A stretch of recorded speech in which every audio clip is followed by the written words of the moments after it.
right. Welcome, everyone. Good evening, good afternoon, good morning, wherever you're joining in today.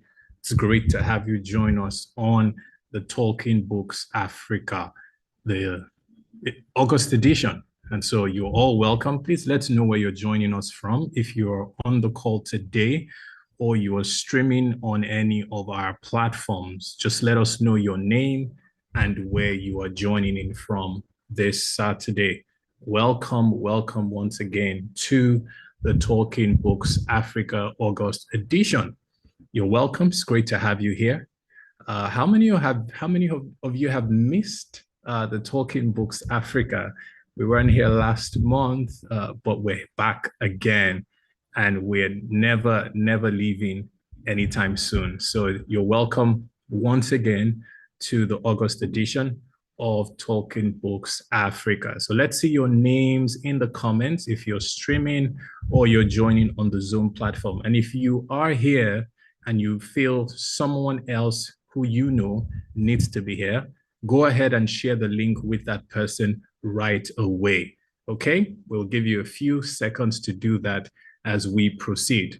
In the meantime, I would like to introduce or speak briefly about Rainbow Book Club. Rainbow Book Club is bringing to you the Talking Books Africa, which is a monthly virtual live conversation with authors. We're looking to tell African stories across the world.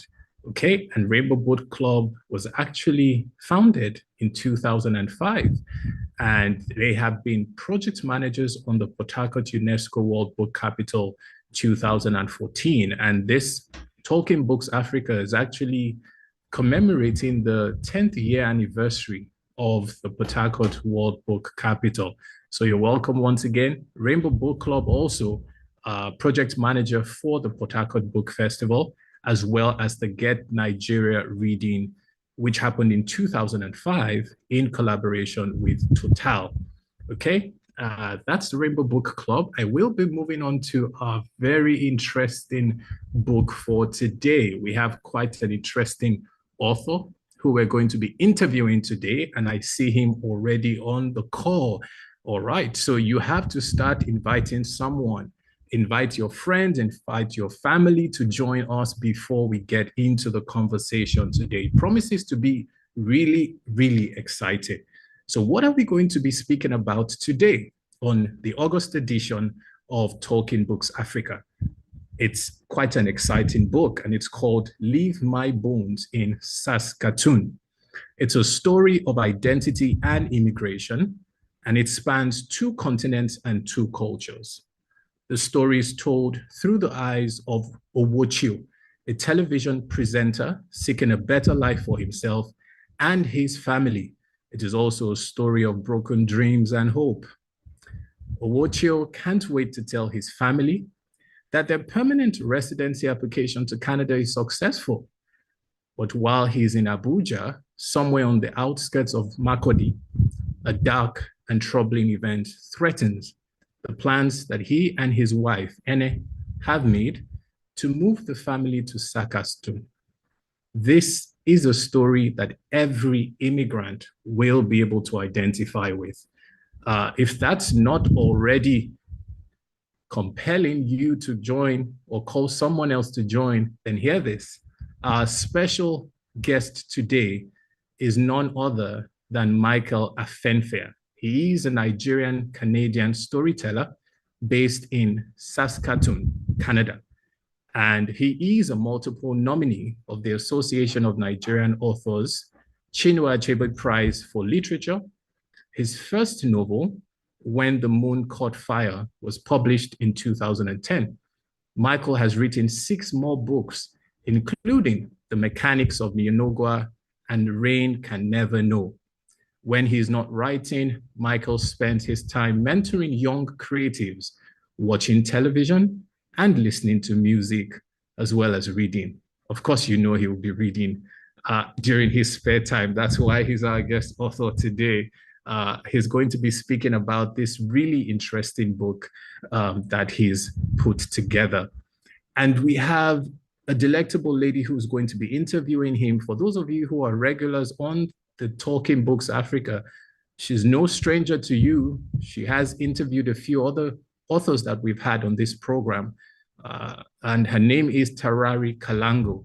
She is an economist who works in the development sector in Washington, D.C. She's also an avid reader and she writes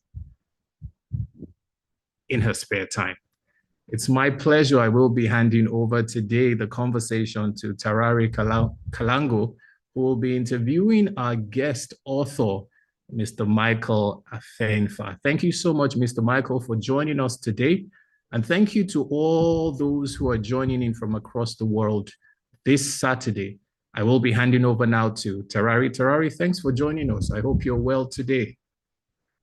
Thank you, Osaruma. I'm very well. Thank you for the lovely introduction, as always. And thank you to everyone who's tuned in to watch us this afternoon or evening, depending on where you are. And of course, thank you to our guest of honor, Michael Afenfia. I'm very excited to get into this conversation. I have my copy of Leave My Bones in Saskatoon right here, and a few questions that I've been gearing up to ask you. But before we get into it, I'm just curious to know what side of the globe you're on right now, because I know that you are a man of many continents. Thank you for having me. And it's a pleasure to meet you, as well as Coco and Rume. And I'm home in Saskatoon at the moment, so joining you from Canada. Okay. Well, that's a great segue into the book itself. So, like Osaruma has already told us, Leave My Bones in Saskatoon is the relocation story of a man called Owocho. But what I would like to hear is the relocation story of Michael. How did you end up in Saskatoon? Well, I guess it was just after the 2015 elections, and there was all the fear that the transition between um, Jonathan and Buhari wasn't going to bode well for Nigerians, Mhm. and the whole Japan thing started was like on overdrive. So I think we kind of caught that bug too. Um, but even more than that, I lived in Yanagua at the time, and possibly the situation is a lot better now. But as at that time, between 2015, 16 to 19, when we left, um, there was a lot of insecurity, and you're just being in your house, sleeping at night, and hearing gunshots and stories of people being kidnapped and things like that. So yeah, also for personal safety, those were like um, the drivers for that decision to start a new life in a new country. Yes, I'm sure many of our viewers and people in general who have left Nigeria can really relate to those reasons. It's definitely nothing new for us to hear, unfortunately. And in the book, we see similar reasons for the family trying to leave Nigeria and get to Canada.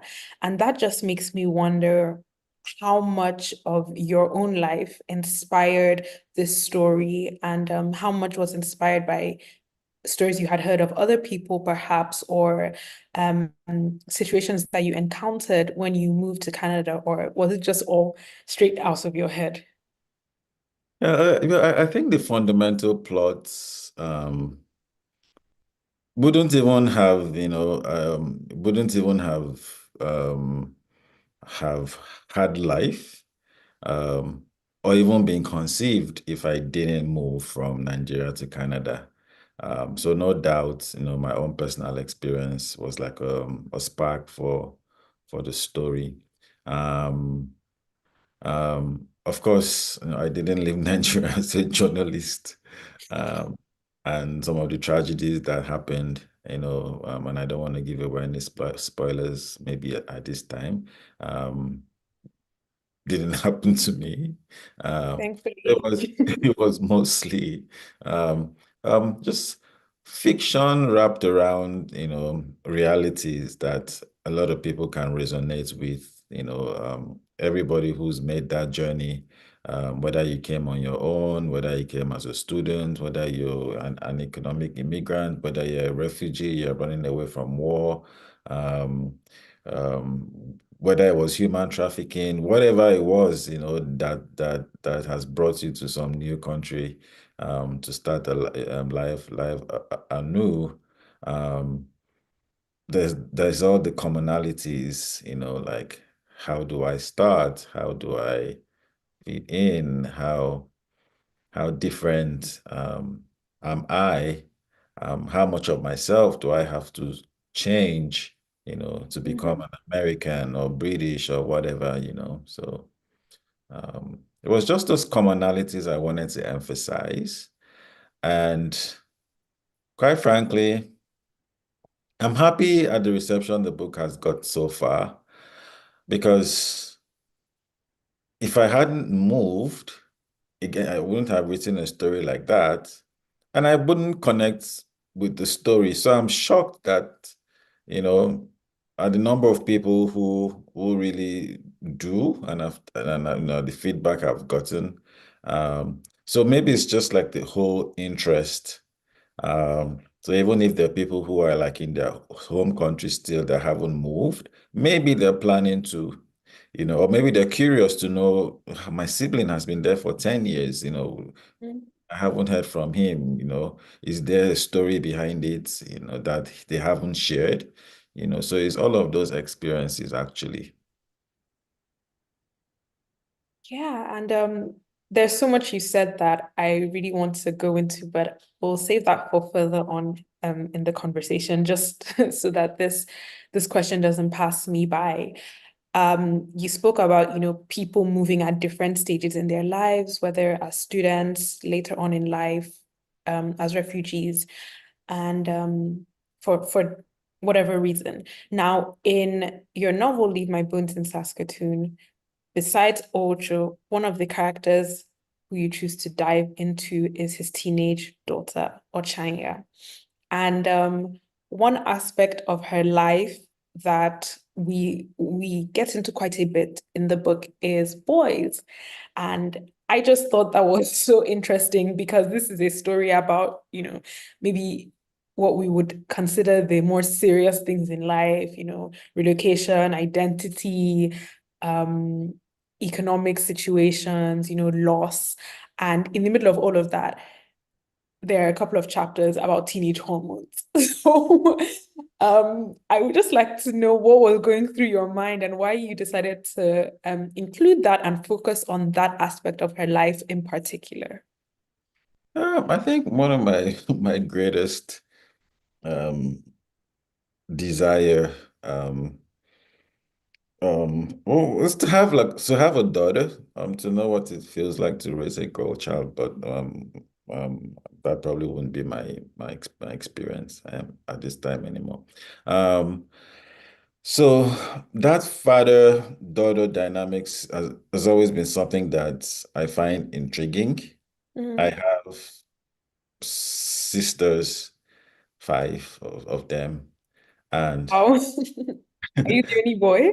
no, no, no, I have four brothers. So Okay, so there's just a lot of yeah, yeah. So I always am intrigued by the dynamics between my father when he was alive and my sisters, particularly my elder sister. Like there's just this bond between them that none of us had, you know?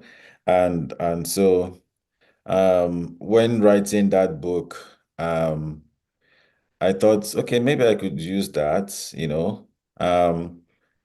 and even just stretch it, like what if the father was raising the daughter all by himself, how do you have those conversations, like you said, about boys, when the body starts to change, adolescence and all, like, how do you deal with all that? You know, how do you sustain that relationship? And even just to try to get into the mind of any teenager, whether a boy, girl, um, um, about their experience relocating. You probably have, read books, other books and other authors who have also touched on the same subject, but how often do you even get the perspective of their 4-year-old child, you know, Mm-mm.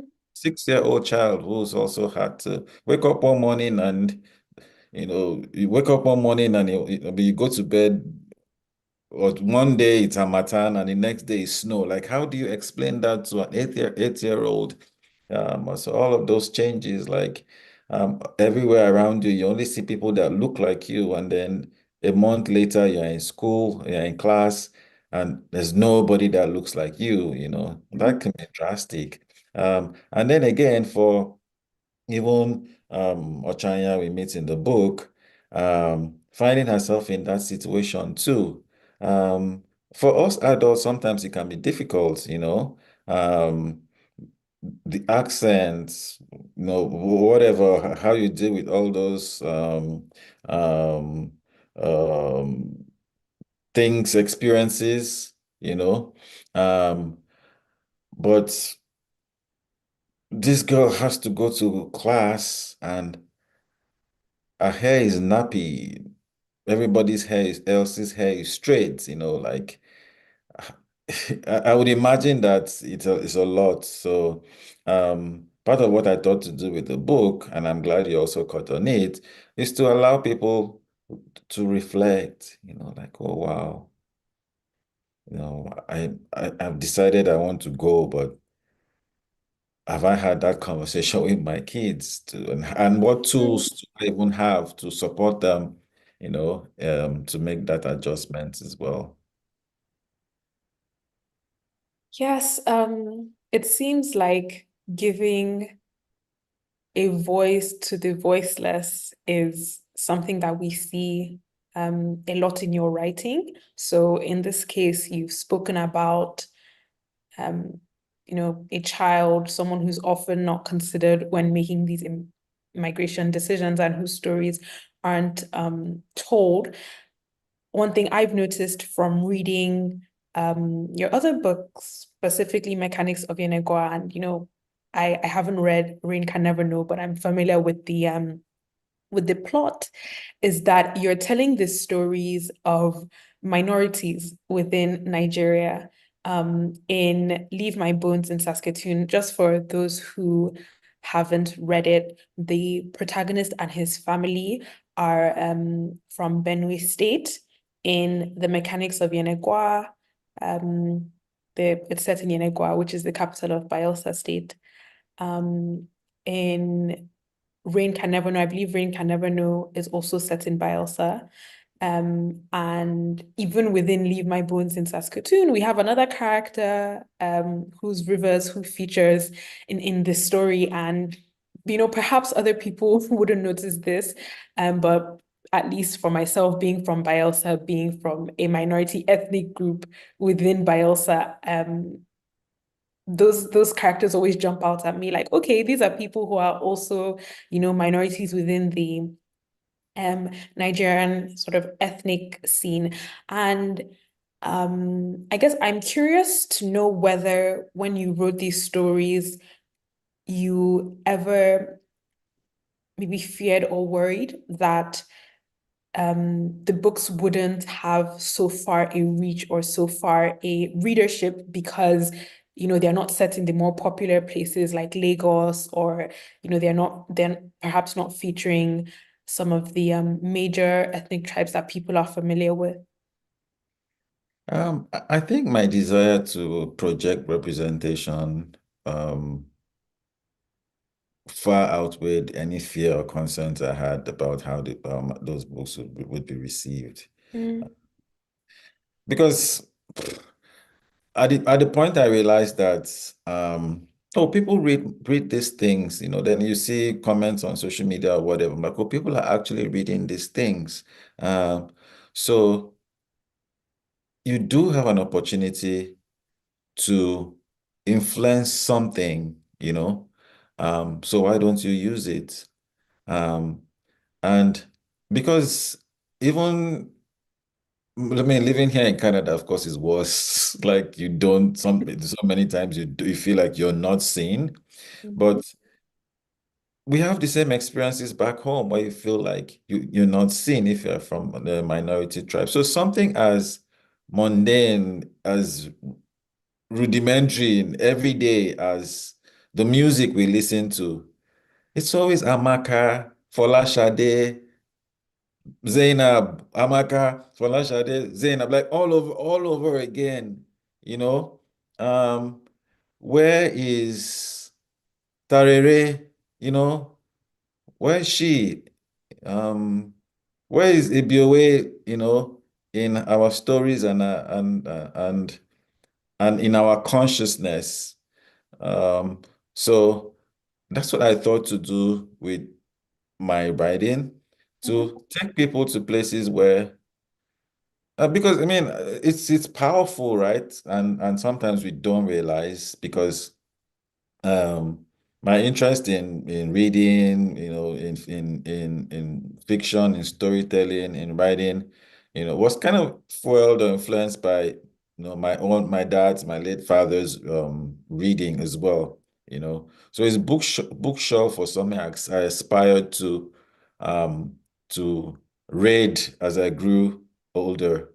And so starting to read those books he had, even though I'd never been, as a child, of course, like I'd never been out of the country, but I was transported to all these places. I was you're in America, you're in some cottage in the UK, like all of these things. And when I even started writing, um, and my first book, because of all that influence, I'm able to transport myself to a time when I wasn't even born, to a place I've never even been, and sell it. It becomes so believable. I remember when I did Don't Die on Wednesday, and um, while I was still writing, still in manuscript form, I sent it to a friend who had spent a lot of his adult life abroad. And I gave it to him, and he read, and then he got back to me, and there was no feedback, like, oh, he just read it. Oh, good story. And there was no feedback because I was waiting for him to say, oh, I lived in the UK. This is not correct. But he didn't say, like, he didn't spot anything that was inconsistent with what life might be over there. And I don't live there, right? So, Mm. if these people have been able to sell their culture, their space, you know, with a child in China, in Mozambique, like it's time to flash some light on these lesser known places. You'll be Mm. shocked that when the mechanics of energy, till now, people will say mechanics of Yenagoa. They would spell Yenagoa, Yenego, whatever, like, and these are Nigerian adults, but they just don't know, like, who would ever spell Lagos wrong? So they just don't know this place. And if it wasn't for Goodluck Jonathan being president at some point, half of Nigeria would not, okay, I know that's an exaggeration, but half of Nigeria probably wouldn't even know that a state like Bayelsa is part of Nigeria, right? So what can we do when we have the opportunity to speak for our people in a way that is so unintrusive, you know, but we're selling ourselves. Yeah, and I love that you're able to shed light on these sort of lesser known places and lesser known people, but it seems to even have come from an authentic place. So not like you were sort of setting out to, oh, my purpose is to draw light to this, but really you're just telling your own story.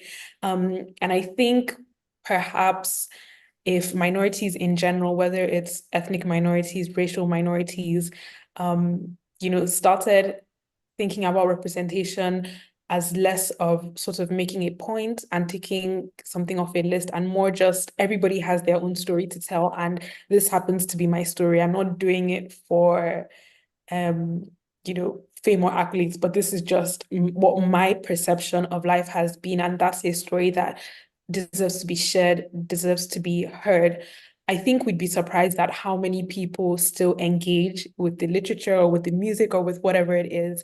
And probably because there are just some common themes, right, that span cultures, span countries. And, like you pointed out, the West has been able to do that, has been able to export their stories to the rest of the world. And they may not necessarily be relatable. I remember when I was younger and I would read a lot of like American books or like English books about children. And same as you, I lived in Nigeria. It's like I don't think I had seen snow, and you would read all these books set in like winter.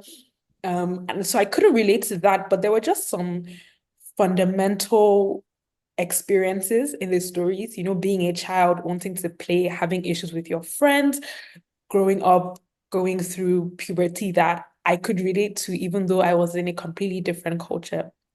And speaking of cultures, this is a book that is about Nigerians primarily, um, and set in Nigeria, but also set in Canada, which is where you're based. And so I'm really interested to hear from you what the reception has been,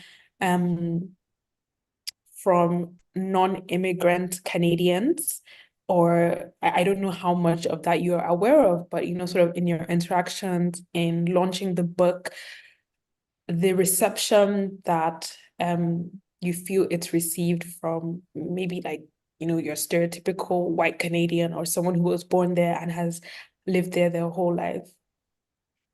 I would say from what I know, um, it has surprised me, because I mean, even now I'm mostly writing to entertain myself, right? Um, but getting feedback from non-Nigerians about the book, um, during the launch, the moderator for the event, while we were preparing, would call me like at 4 by 4, 2 or 3, just intrigued by something, and they wanted a better understanding about it.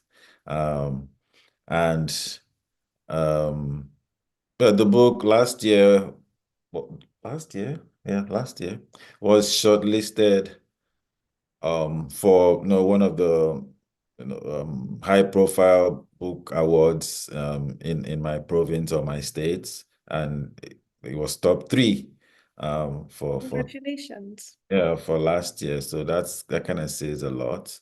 Mm. And I know, like in one of the bookstores here, McNally Robinson, for about 2 or 3 weeks, it was the #1 bestseller. Um, so I'm happy, I'm happy for the book. I'm happy for the connection, people from wherever, have had with the book, and even the opportunity that it has, given me as well, to be mainstreamed into like Canadian literature. I think that I'm bringing my own perspective, to those sort of conversations. So I don't have any complaints, is all I can say. That's great to hear. I just wanted to make an announcement to our viewers and our audience that if you have any questions that come up whilst we're discussing, please feel free to drop them in the chat. I believe we have a Q&A function specifically, so you can use that or you can use the chat, because I'm not taking a look at that right now. But once we're done with this conversation, we will be turning to questions from the audience. Now back to the story, um, Leave My Bones in Saskatoon gives a very sort of unfiltered, very unglamorous, but also very realistic um, depiction of leaving Nigeria for a new country. And one thing I found very relatable was the protagonist almost second guessing himself and his decision a couple of times during the story. Did I make the right decision moving my family out here? Will I be able to survive and sort of make ends meet? Was it worth it? And I guess I just like to know what side of the fence you personally sit on, because we have those who lean towards, um, saving Nigeria, the saving Nigeria complex, or, believe that they don't want to go anywhere and be a second-class citizen and, encounter racism, encounter prejudice, encounter all of these different things. They would rather be, the king of their compound back at home, versus those who believe in moving to greener pastures no matter the cost. I think those are sort of the two sides of the aisle I would identify. So, which do you think you lean more towards?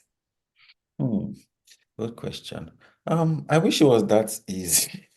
No, I wish it was like it'd be that this or that or black or white.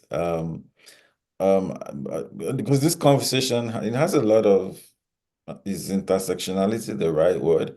You Nuance. see, the story here is from my perspective, and maybe you know, um, built largely on my experience. But I have nephews who live in Nigeria and would travel to work, travel abroad to work and come back to Nigeria. And they would travel and then they'll come back. Um, um, I know people who, before they moved, had secured like, a six-figure job, um, and then they came. Um, and then we have a Woicho who didn't even know what he was walking into and now has to question his decision because maybe he's economically impoverished. He finds himself doing laborious stuff he wouldn't have done considering his journalistic background and all that. So the experience is different for everyone. Mm. Uh, and so it'd be very unfair for me to say, um, if I stay back in Nigeria, I would contribute to something if I'm here.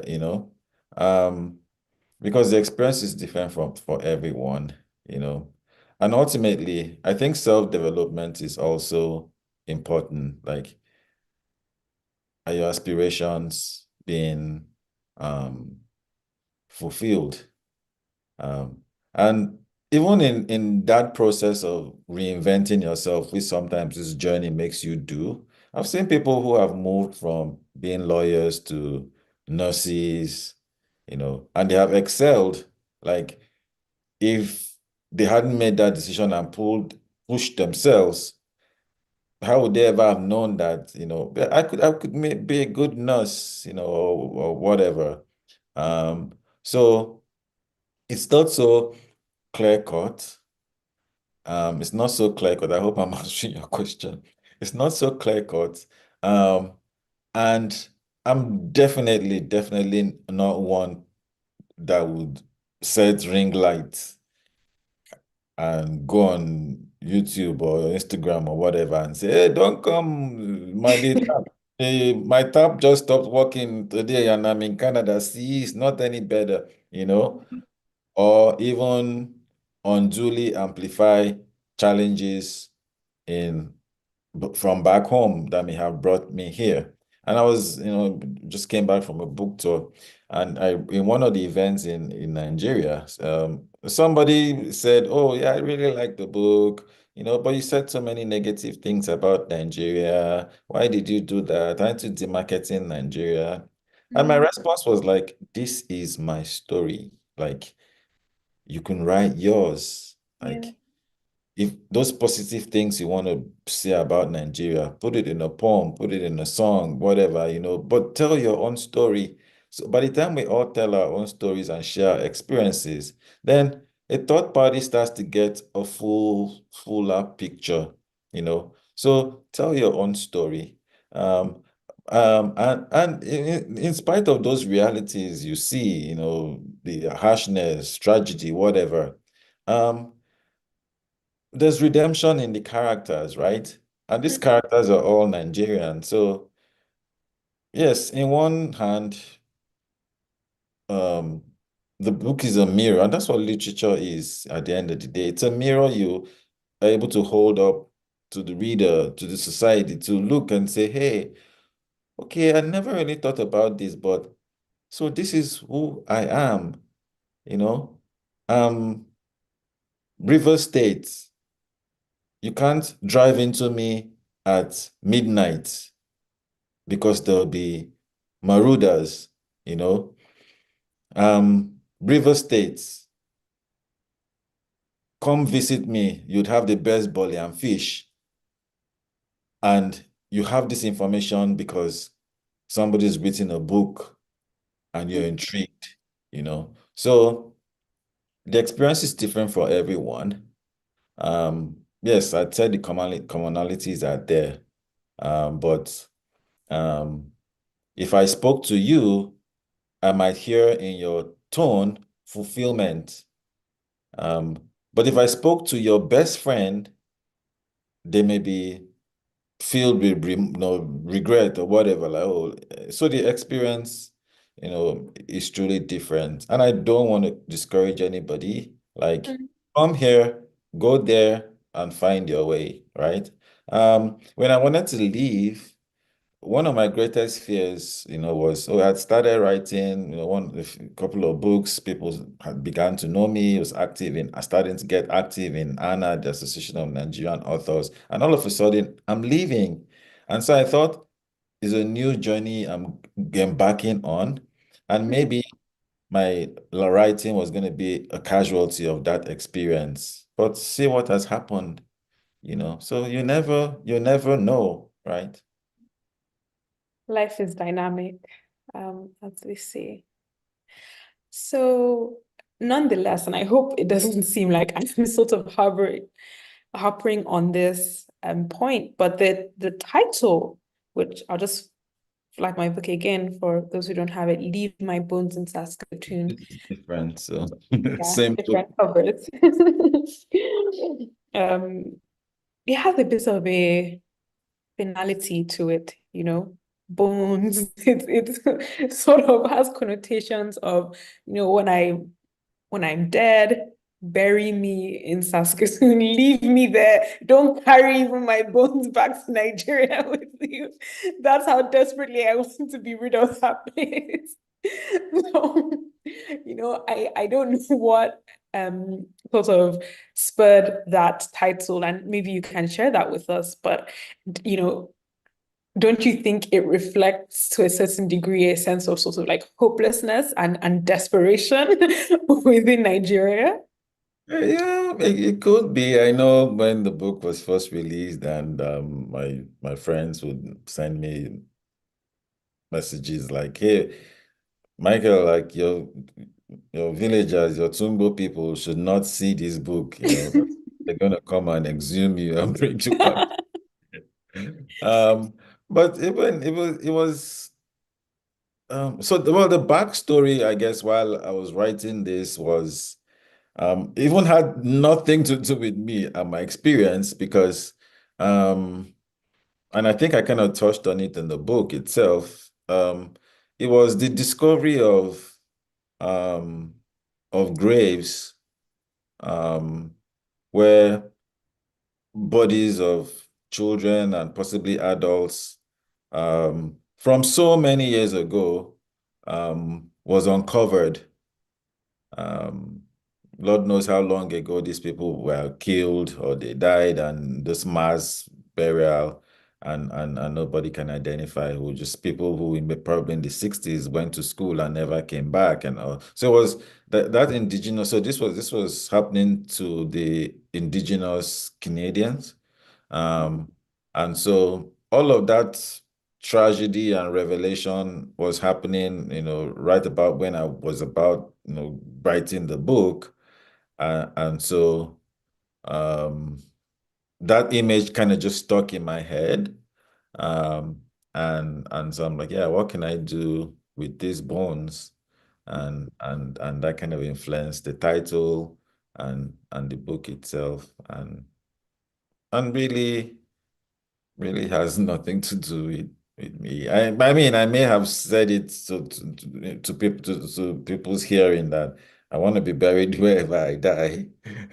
Um, but I don't even know if I'll be in Saskatoon, like I could move to another city or province or even country.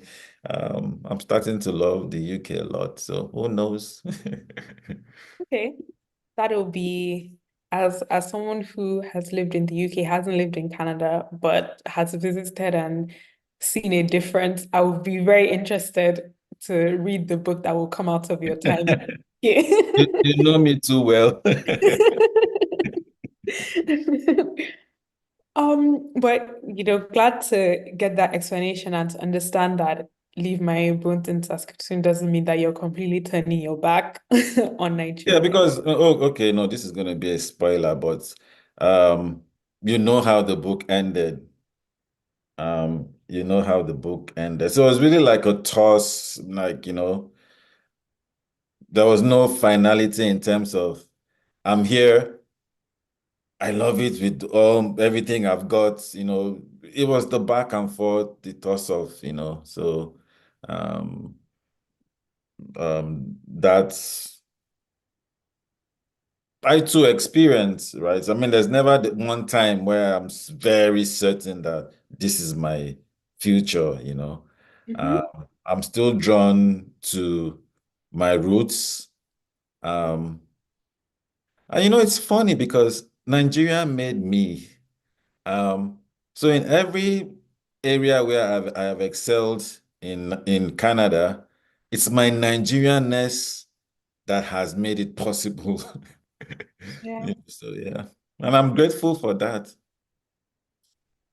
Yes, it's the, would we say, dichotomy of the Nigerian experience that the country has given you or formed you into this person who's able to succeed and do these great things, but but you have to do it outside. You have to go outside to achieve Unfortunately.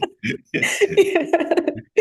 Well, we are coming to the end of my segment, and then I'll open up the floor to questions from the audience. But um, before we round up, I would just like to pick your brain on the topic of immigration.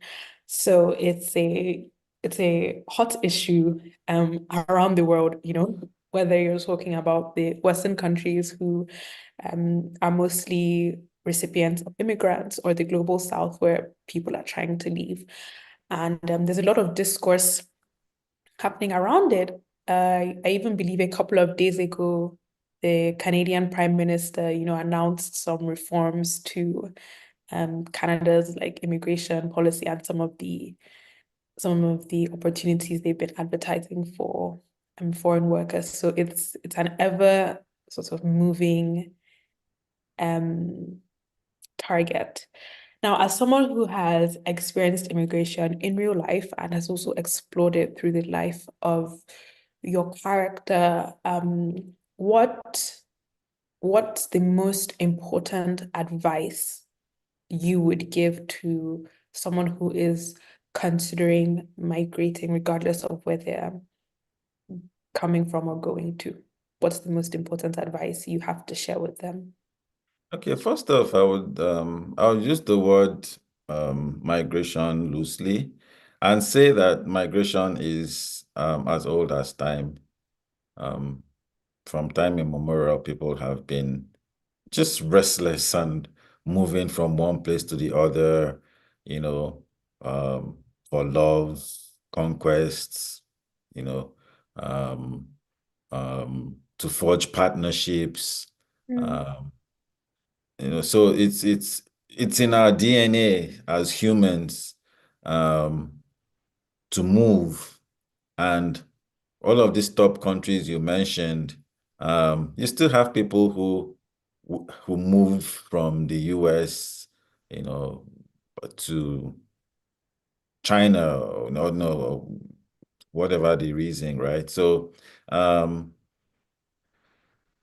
don't have a defeatist approach. So every time you hear that word, they feel like, oh, is somebody running away? Is somebody in a bad situation? But we just instinctively built to be restless that way, to want to explore, to want to go somewhere else. So to challenge ourselves, which for me was also part of my drive.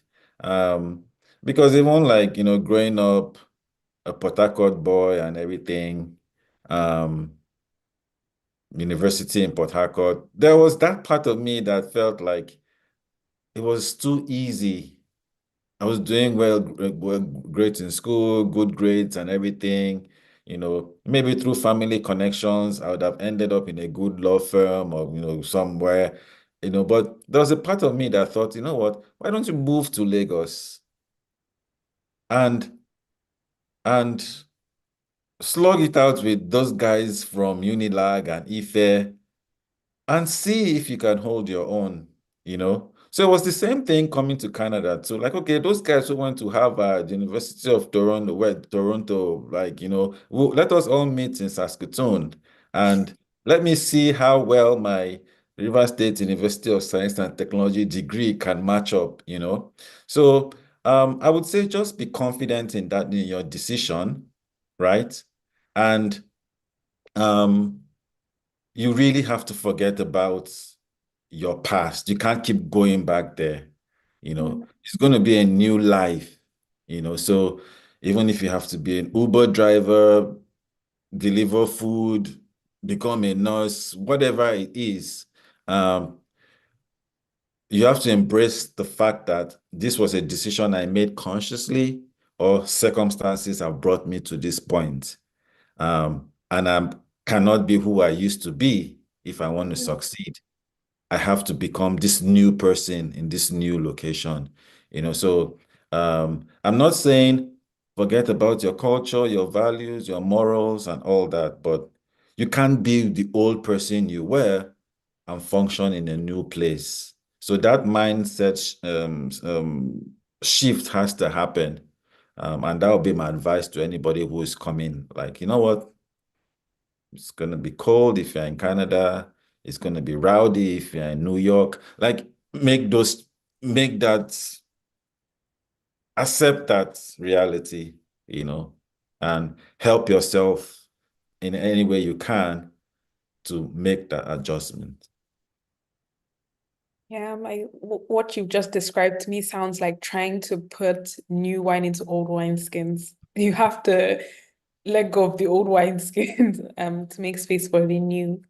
So thank you so much for this conversation. At this point, I am going to receive questions from the audience. I can sort of see Mrs. Kalango on the edge of her seat. I'm sure she has a question to ask, so perhaps we'll start with her, and then if anyone else has anything they want to ask, please put it in the chat. Thank you so much, Tarari. Thank you, Michael. I was meant to call you. I'm sorry I didn't get to call you, but I'm so happy to see you and to be able to also ask you my own question. Well done on the book. In your writing, you use quite a bit of pidgin English. And I was just wondering why. Good question. Sometimes I write the way I think. And when I'm a character, when I'm writing about a character, I want to be able to embody that character. And and be as realistic as I possibly can. And like even growing up, like university, NYSC, like, in the office, I don't think there was ever a time when like we're just having all these conversations with friends or family, and it was all just, like some they know wahala, like all those things kind of come in. And so I would infuse that. As at the time, for some of my earlier books, of course, I never even thought that I was ever going to be in this place, in this position where I am today. So it was just being true to the experiences that the characters I was writing about would have. But then coming here has even given me a deeper appreciation for why we need to do that. And I'm thankful for one of my editors, some years ago who I'd started, by infusing Pidgin English, and I would italicize anything I write in Pidgin. And then one of my editors one day said, "Michael, why are you doing this? Like, why are you doing this? Like, haven't you read books by Spanish authors or French authors where they're interchanging between English and that other language, and they don't explain what that word is or that phrase is? They write it as confidently as they would the English. So why are you doing this? Like, is Pidgin English a subordinate language or mode of communication?" So it kind of gave me the confidence that yes, this is it, right? And I'm happy that today I like to go to music for my references a lot. I don't know why, but it's interesting that today Chris Brown would sing a song and there's pidgin English in it, right? So what we grew up being ashamed to speak and being punished for speaking in school, suddenly is now being mainstreamed by non-Nigerians. I know how us Nigerians are. We start to appreciate the things about us when other people Unfortunately. do that thing. So, but I think I've like been an early advocate, for just that realness, like, hey, this is who we are. This is who Ibinimi is, and this is how Ibinimi, who is a mechanic, would speak would have a conversation with his friends or customers who come to his workshop. Yeah, and talking about Pidgin English, you're a Port Harcourt boy and I'm a Port Harcourt girl. We have And our much. paths have never crossed. You're somebody I've always wanted to connect with, but somehow over the years that has never happened. So I'm really excited, like to be in the presence of celebrity. Ah. Well, thank God for Talking Books Africa. It brings us together, widens our world. I'm so excited to be talking to you. So there's also, of course, also from Bayelsa State. So there's the Mechanics of the Nagoa, and then there's the Port Harcourt stories.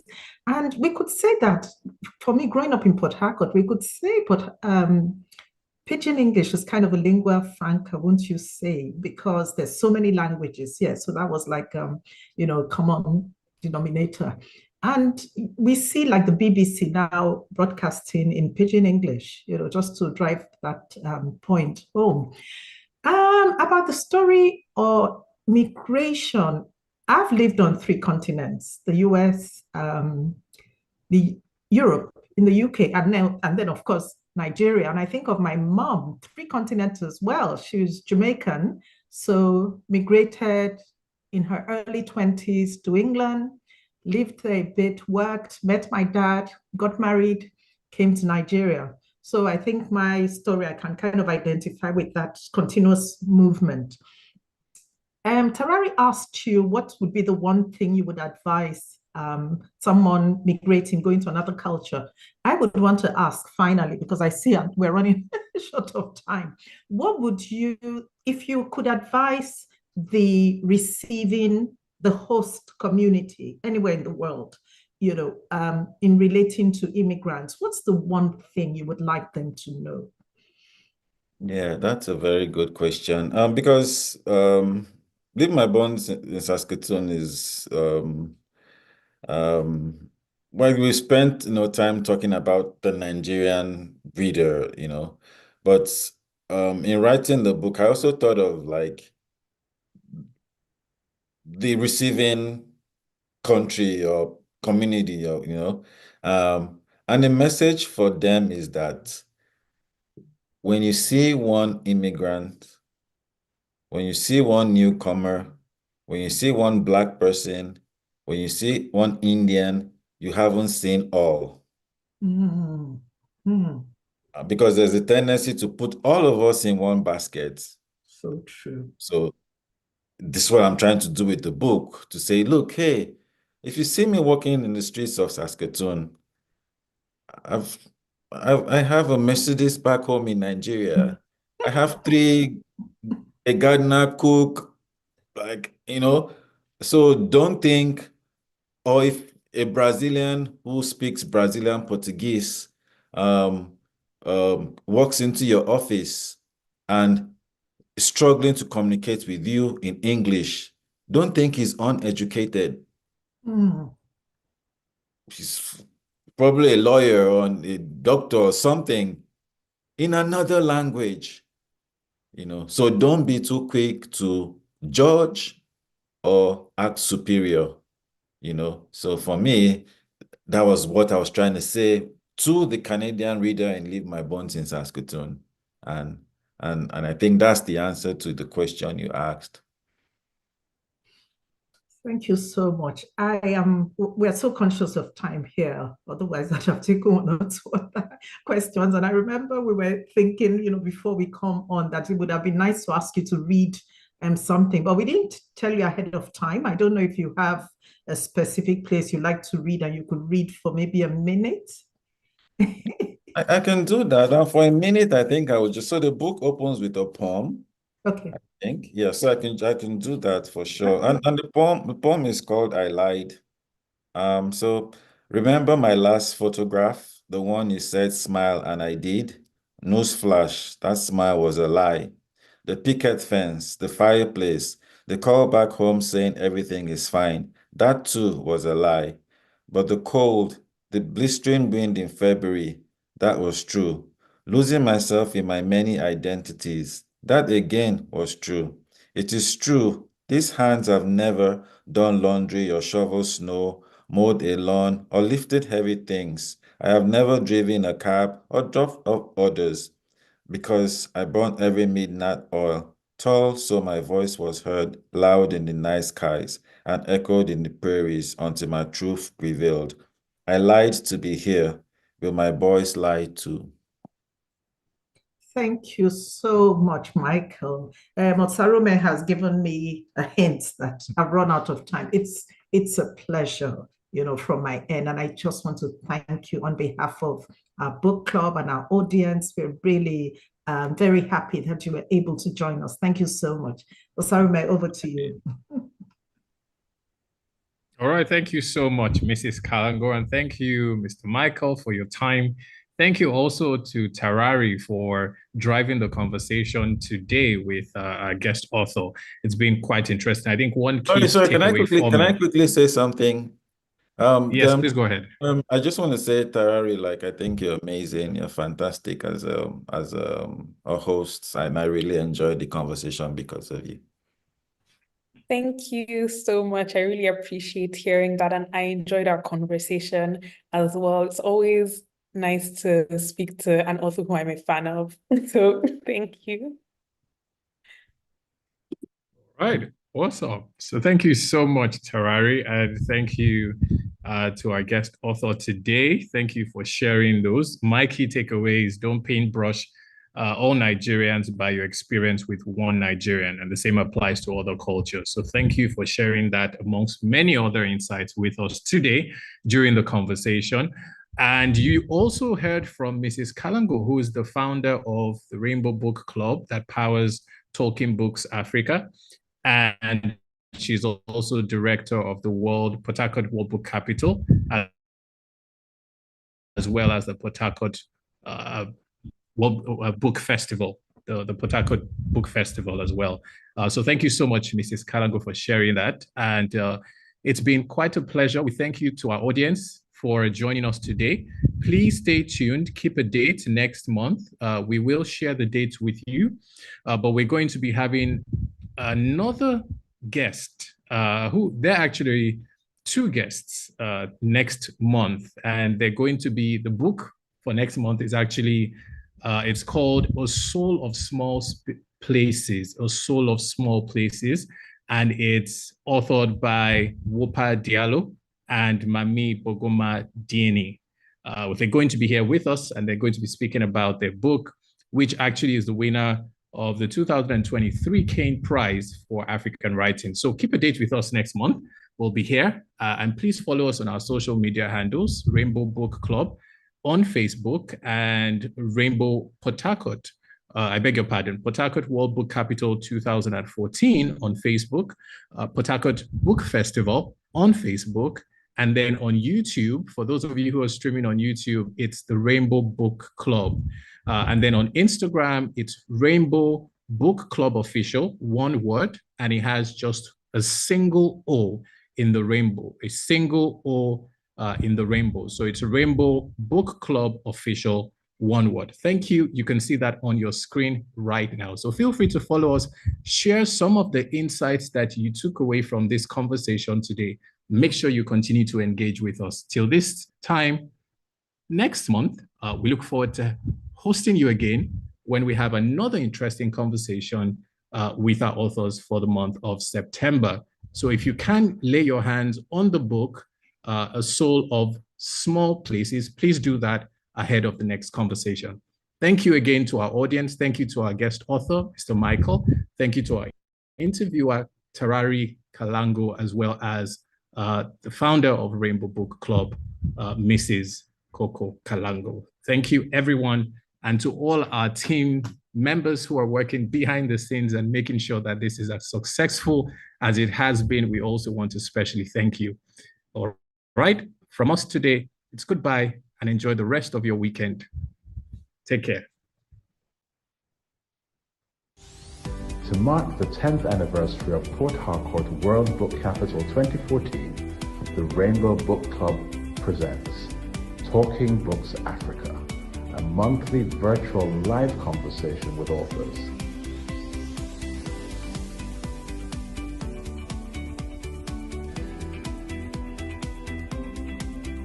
Connect with us on social media for interesting and enlightening interviews as we bring you Africa's stories. Rainbow Book Club, spreading the joy of reading since 2005.